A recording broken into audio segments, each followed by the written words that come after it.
Alright sir, अब सुनिए मेरी अगली बात, ध्यान से सुनना मैं क्या कह रहा हूं। बेटा बैंकिंग इस चैप्टर में आपको कम से कम 10-12 कंसेप्ट करने पड़ेंगे। अब तुम बोलोगे कि सर हमने ये कंसेप्ट नहीं किया तो चल जाता है क्या? बैंकिंग में एक भी कंसेप्ट मत छोड़ना, एक भी बोल रहा हूं मैं, छोटे से छोटा कंसेप्ट करके जाना। द रीजन बीइंग, पिछले बार 16 मार्क की जो प्रॉब्लम आई थी फुल फ्लेजेड मार्क क्वेश्चन नहीं आया था, it was a breakup of 4 marks, 4 question आए थे। बैंकिंग में what I am expecting is they will ask you the questions on some small concepts which are bonus mark. मगर आपको एक concept पता नहीं होगा तो आप पेन भी नहीं उठा पाओगे, लिखना क्या ये नहीं पता है। तो मॉड्यूल को ध्यान से देखना आज जाकर, क्योंकि आज ये चैप्टर खत्म हो जाएगा, तब जरा ध्यान से जाकर देखना। अगर आपको कोई क्वेरी हो तो again fall back to me, ठीक है। अब बैंकिंग इंडस्ट्री में और एक चीज होती है जिसकी अकाउंटिंग होती है और वो थोड़ी सी यूनिक और अलग है। हमने बचपन से ही सीखा है कि guarantee given is a contingent liability, guarantee given is a contingent liability. Do you all agree? Dear friends, contingent liability हमने बचपन से ही सीखा है कि ये डिस्क्लोजर में दिखाया जाता है, एग्रीड। मगर बेटा जी बैंक के केस में ये दिखाया तो जाता है डिस्क्लोजर में, मगर इसका एक बुक भी मेंटेन की जाती है। बुक क्यों मेंटेन की जाती है? क्योंकि बैंक अनगिनत लोगों को गारंटी देती है। मान लो कल को तुमको पैसा देना है किसी तुम्हारे आदमी को जिससे तुमने माल इंपोर्ट किया, तुमको पैसा देना है, तुम्हें माल पहुंचा नहीं अभी यहां तक। देखो प्रॉब्लम क्या है, बैंक कैसे हमारे मजे लूटती है। You and here is a Tom in US, तुम्हें पैसा देना है टॉम को, मगर तुमको टॉम पर भरोसा नहीं है, क्योंकि टॉम ने अगर माल नहीं दिया तो तुम इंपोर्ट कर रहे हो ना, माल इंडिया में नहीं पहुंचा तो तुम यूएस जाओगे क्या?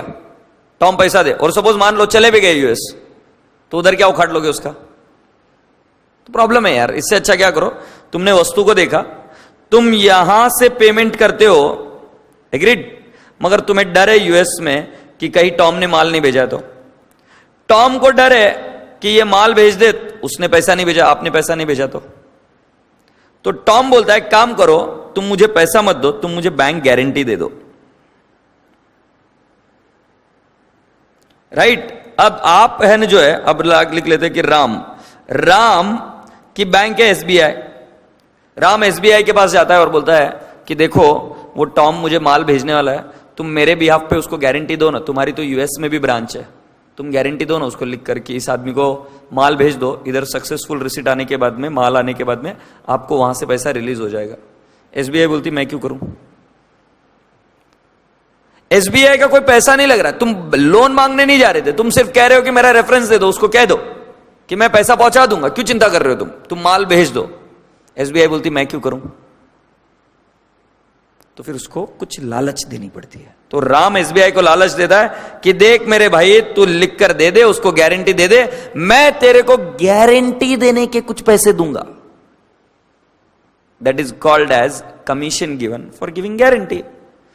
अब इसको गारंटी मिल गई और इसको एसबीआई को क्या मिल गया? कमीशन। मगर जरा फील करना, किसी भी रीजन के वजह से माल यहां पर आ गया, राम ने माल ले लिया, मान लो पेरिशेबल गुड्स थे, माल आ गया, राम भगवान को प्यारा हो गया, भगवान के पास चले गए राम। अब कौन पैसे देगा उस टॉम को? उसने वहां से कोई पेरिशेबल आइटम भेजे थे, वो तो खराब हो गए इंडिया में, वापस भिजवा भी नहीं सकते यूएस, कस्टम्स में अटक गए इंडिया के। अब वहां पर टॉम पैसे मांग रहा है, एसबीआई को पैसा देना पड़ेगा, तो गारंटी मटेरियलाइज भी हो सकती है। So it is a contingent liability, yes और no, but it can materialise also. So lovely boys and girls, RBI की गाइडलाइन के हिसाब से बैंक जब बहुत सारी गारंटीज या कॉन्टिंजेंट लाइबिलिटीज देती है, तो उन लाइबिलिटीज को एक अलग बुक में अकाउंटिंग करनी पड़ती है। मैं नहीं कह रहा हूं कि वो लेजर में करो, मैं नहीं कह रहा हूं कि उसका बैलेंस ट्रायल बैलेंस में जाएगा, मैंने ऐसा कहा, मैंने कहा नहीं ऐसा नहीं होगा, अभी भी वो डिस्क्लोजर ही करेंगे बैलेंस शीट में। शेड्यूल नंबर 12, शेड्यूल नंबर 12 में ये चीज जाती है, कॉन्टिंजेंट लाइबिलिटी, एक अलग शेड्यूल बनता है बैलेंस शीट का असेट्स के बाद में। बट फिर भी आपको आपको ये अकाउंटिंग कर कर दिखानी पड़ेगी कि किस तरीके से गारंटी गिवन इसकी अकाउंटिंग होती है. तो shall we see how the accounting is done for guarantees given. So will you please come down to what. अब जरा देखोगे तो लगेगा सर बहुत आसान है, मगर अगर मान लो तुमने पढ़ा ही नहीं है तो देखो पेन भी उठा पाओगे क्या. ये रहा यहां पर गारंटी का.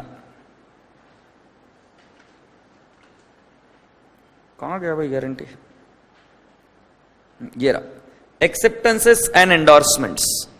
Acceptances and endorsement. ये बेटा ये जो क्वेश्चन था ना ये हमारा हो गया ना. यस. इसकी जर्नल एंट्री नीचे दी हुई है. ये discount account debit to rebate on bill discounted. Printing mistake थी. रिबेट ऑन बिल डिस्काउंटेड आएगा. Discount account debit to rebate on bill discount. ठीक है.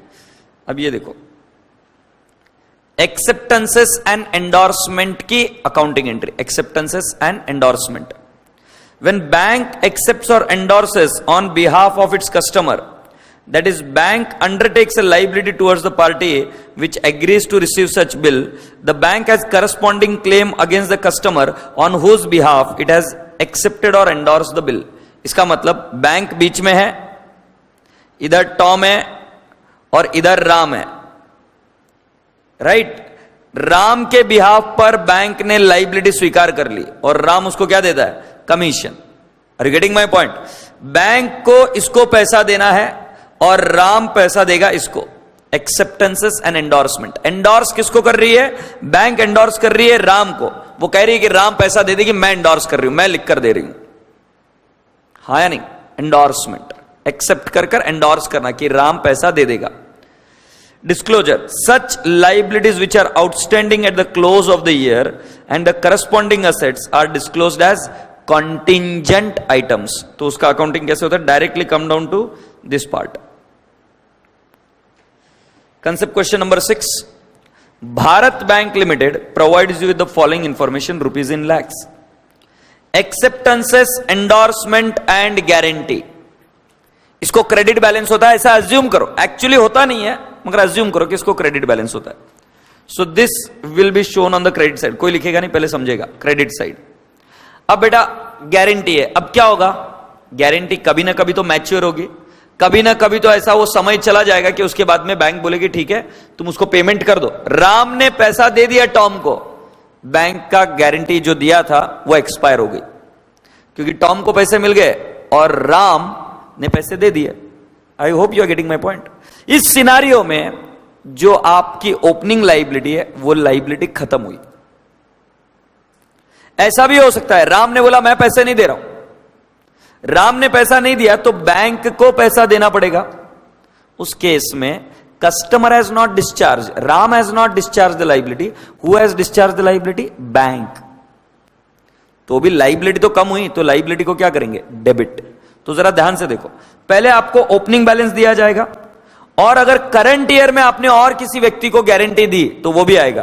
तो वो गारंटी क्रेडिट साइड में लिखेंगे हम. पहली फिगर देख लो. Acceptances, endorsement and guarantee. Opening balance है बेटा जी कितना आएगा 29. ये पहला फिगर 29 का. Do you all agree.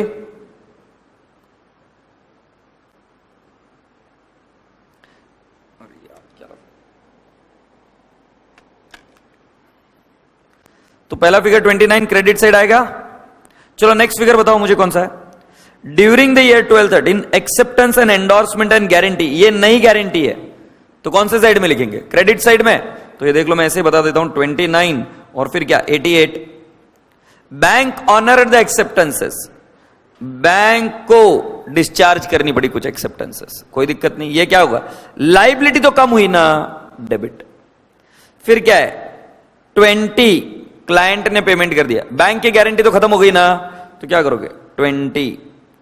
Client fail to पे विच बैंक हैड टू पे. क्लाइंट ने नहीं भरा तो किसको भरना पड़ा. बैंक को. तो ये क्या करेंगे 2 डेबिट साइड में. अब मुझे बताओ क्लोजिंग लाइबिलिटी कितनी है. 29 प्लस 88 माइनस 50 माइनस 20 माइनस 2.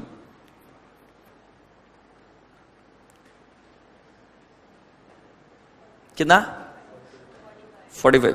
भरोसा मानो कि जब ये क्वेश्चन एग्जाम में आया था बहुत सारे बच्चों ने आंसर नहीं लिखा क्योंकि वो इसी लाइन से डर गए थे, prepare acceptances, endorsement and other obligation account. क्यों ये डरावना लगता है? और तुमने कभी सीखा नहीं था कि कॉन्टिंजेंट लाइबिलिटी का भी अकाउंट बनता है? कॉन्टिंजेंट लाइबिलिटी का अकाउंट नहीं बनता, मगर आरबीआई की गाइडलाइन के हिसाब से आपको इसकी एक अलग बुक बनानी पड़ती है, क्योंकि आरबीआई कहती है कि बैंक तो बहुत सारे लोगों को गारंटी देती है, तो कितनी गारंटी आउटस्टैंडिंग है ये ऑडिटर को पता करने के लिए कोई क्लियर कट हमको एक बुक तो, दस्तावेज तो, जहां पे चेक किया जाए, और गारंटी कौन से बेसिस पर दी, कितना कमीशन मिला, ये सब चीजें चेक करने के लिए, ऑडिट करने के लिए। अब बात ध्यान से सुनिए, ये शेड्यूल कहां पे दिखाया जाता है? शेड्यूल 12 में। शेड्यूल 12 में सारी कॉन्टिंजेंट लाइबिलिटी दिखाई जाती है, और उसी लाइबिलिटी के नीचे और एक आइटम लिखा जाता है। कॉन्टिंजेंट लाइबिलिटी के नीचे एक और आइटम लिखा जाता है, राइट है? उसका नाम होता है, नहीं झूठ मत बोल, उसका नाम होता है बिल सेंट फॉर कलेक्शन। ये ना बैंक के लिए असेट है, ना ये बैंक के लिए लाइबिलिटी। याद है ना? Bill sent for collection asset account, और bill sent for collection liability account. It is not an asset, it is not a liability, it is not a part of ledger of bank, क्योंकि ये check आए हुए bank के पास। तो ये cheque bank क्या करती है कि अपने कॉन्टिंजेंट लाइबिलिटी के नीचे एक सेपरेट डिस्क्लोजर दिखाती है कि भाई मेरे पास कितने चेक पड़े हुए हैं मेरे क्लाइंट के। तो जरा एक शेड्यूल 12 के ऊपर भी नजर मार लेते हैं। पहले शेड्यूल 12 के ऊपर नजर मारते हैं, फिर हम इधर आकर चेक करेंगे। इधर आ जाओ बेटा, शेड्यूल 12 कहां पे? पहले बैलेंस शीट में आओ। ये दिख रहा है क्या? कॉन्टिंजेंट लाइबिलिटी शेड्यूल 12, और उसके नीचे होता है बिल फॉर कलेक्शन। ध्यान में रहे, अगर आपको कोई प्रॉब्लम पूछी जाए और पूरा का पूरा ट्रायल बैलेंस दिया जाए, जबरदस्ती एग्जामिनर उसमें एक आइटम घुसेड़ेगा, bills for collection. Bills for collection कहीं नहीं जाता, क्योंकि ना ये असेट है ना बैंक की लाइबिलिटी है। ये बैंक के पास कस्टमर के पड़े हुए चेक्स है। समझ आ रही बात ध्यान में? सो it is not an asset, it is not a liability, it is just disclosed. It will never be part of, not a part of BS, only disclosed. Just like contingent liability. Contingent liability is also not a part of BS. It is only disclosed. ये भी balance sheet का part नहीं है ना, ये भी हम क्या करते हैं? डिस्क्लोज करते हैं। ये पेज नंबर कौन सा बेटा जी? कोई बताएगा क्या? 6.17।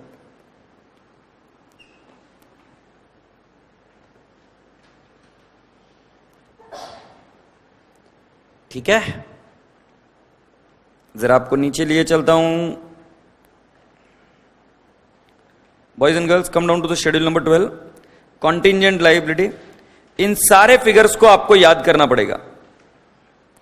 क्या क्या है देखो। Contingent liability, claim against the bank not acknowledged as debt. Claim against bank not acknowledged as debt. इसका मीनिंग बताऊं क्या होता है? तुम कार्ड स्वाइप कराते हो क्या? तुम्हारे पास कौन सा एटीएम है सर? यूनियन बैंक का। तुम कौन सी बैंक से पैसा निकालते हो? एटीएम कौन सा है यूज करते हो? यूनियन का ही करते हो कि किसी और का करते हो? बाकी भी करते हो? चलो गुड। अब मैं आपसे पूछता हूं कि मान लो तुम्हारे बैंक में पैसा नहीं है, मगर तुम किसी दूसरे बैंक अकाउंट में जाते हो और वहां पे तुम कार्ड स्वाइप करते हो और वहां पर तुम्हारा बैलेंस दिखने लग जाता है 4 लाख रुपए। तुम बोलते हो वाह 4 लाख रुपए दिख रहे, और तुम तुरंत फुर्ती से निकाल लेते हो। एग्रीड? तुम्हें पता है ऐसी मिसकम्युनिकेशन ऑफ इंफॉर्मेशन किसकी वजह से हो सकती है? वीसा नाम सुना है क्या? Visa, master card. ये लोग अगर गलत इंफॉर्मेशन सेंड कर दे कि इसके पास 4 लाख रुपए है, तो किसी भी बैंक में से पैसा निकाल लेगा। अब निकालने के बाद में ये उड़ा देगा। अब उड़ाने के बाद में बैंक आती है, इसको पकड़ती, बोलते कुछ भी कर लो मगर मेरे पास पैसा नहीं है। जेल में डालना, जेल में डाल दो। अब बैंक को, यूनियन बैंक को तो पैसा देना पड़ेगा ना, या समझ में आ रहा है ना? जिस व्यक्ति का पैसा गलती से निकला है उस आदमी को तो पैसा देना पड़ेगा ना। तो उस केस में आप इसको कहते हो कि एक कॉन्टिंजेंट लाइबिलिटी हो सकती है बैंक की।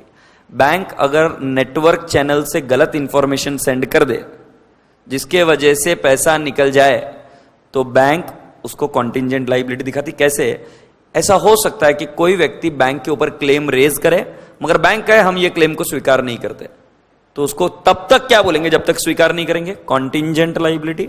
एक बार वो स्वीकार हो गई तो क्या बन जाएगी? लाइबिलिटी, करंट लाइबिलिटी हो जाएगी वो। तो देखो क्या लिखा है मैंने, claim against bank not acknowledged as debt, bank उनको डेट एक्सेप्ट करने से मना कर रही है। Liability for partly paid investment, जैसे मैंने बैंक के केस में इन्वेस्टमेंट का बहुत बड़ा चंक इन्वेस्टेड होता है, पता है ना तुम्हें। तो मान लो बैंक ने 15 रुपए की फेस वैल्यू का एक शेयर खरीदा, राइट, उसमें से उन्होंने 9 रुपए भर दिए। अब सीधी सी बात है, 6 रुपए मंगाएंगे तो क्या बैंक मना कर देगी? देना पड़ेगा, पता है ना, partly paid up shares. Face value is 15, the company has called only 9 rupees, they may call 6 rupees at any point of time. 6 रुपए वो कभी भी मंगा सकते हो, और हमने कमिटमेंट दिया है कि फेस वैल्यू तक तो हम देंगे ही देंगे। The liability of the share holder is limited up to the face value of the share, but he'll at least have to give the face value, yes or no. So partly paid up shares are treated as commitment, जो आपने schedule 3 में भी contingent liability के नीचे लिखा था, contingent liability and commitments, so it is like a commitment. Next, liability on account of outstanding forward exchange contract, guarantee given on behalf of constituents in India and outside India, and other items for which the bank is contingently liable. ध्यान रहे, ये schedule 12 में कभी भी bill sent for collection नहीं आते। Bill sent for collection schedule 12 के नीचे एक सेपरेट आइटम लिखा जाता है। आपने किया होगा ना, शेड्यूल 12 के नीचे वहां पर देखा था ना, पीछे शेड्यूल 12 वहां पे था जब बैलेंस शीट में, उसके नीचे क्या था? Bill sent for collection. Lovely people, चलो अब ये प्रॉब्लम कंप्लीट कर ले क्या बेटा?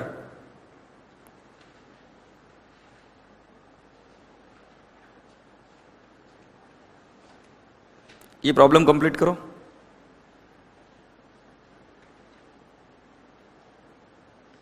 Acceptances, endorsement and other obligation account. So buy balance brought down आएगा 29, ओपनिंग बैलेंस हाँ या नहीं? फिर बेटा जी क्या है, इस बार जो और नई गारंटी दी वो कितनी है? 88, वो आएगा। फिर इसके बाद में जितनी बैंक ने डिस्चार्ज कर दी, जितनी क्लाइंट ने दे दी, और जितनी amount paid on failure of client, वो डेबिट हो जाएगा और आपका बैलेंस 117 आ जाएगा। 117 नहीं, बैलेंस कितना आ रहा है बेटा? 45 आ रहा है क्या? और फिर टोटल कितनी आ रही है? 117।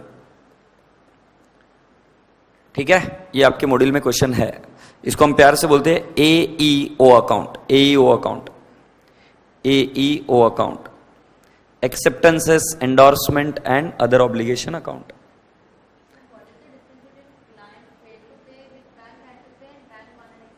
I did not understand what you said.